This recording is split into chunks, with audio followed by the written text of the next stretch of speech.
السلام عليكم ورحمة الله وبركاته أصحابتك soo dhawaada muuqaal cusub muuqaalkeena maanta waxaanu kaga hadli doonaa sidii aad telefoonkaaga ugu bedel lahayd sida kombiyuutarka oo kale marka waxaa u baahan tahay programkan magaciisa inaad soo degsato marka ugu horeysa waa inaad timaadaa Play Store sida halkan kaga muuqataba waxaan joognaa Play Store marka waxaa ku qoraysaa computer launcher okay marka waxaa imaanaysaa programkan oo hadda sida shaashadda kaga muuqato marka aniga hadda ugu idegsanaa programkan sida halkan ugu jeedaanba marka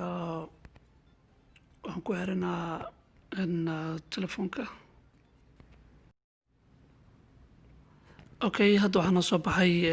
programkii aan kusoo dejinay Play Store-ka ee computer launcher sidan ayaa noo soo baxday sidana waa sida kombiyuutarka loo isticmaalo marka barnaamijkeenu waa intaasoo keliya marka faahfaahin dheer oo ma sii baano qof walba uu yaqaana aan filayaa sida loo isticmaalo kombiyuutarka halkan sida ujeedaan waa PC computer halkan waa Google-ka halkan waa recycle bin oo wixii aad delete garayso telefoonka meeshuu ka soo bixi lahaa halkan wey okay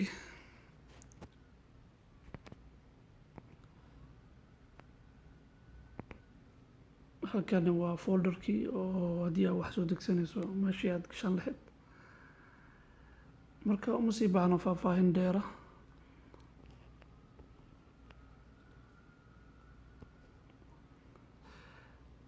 halkan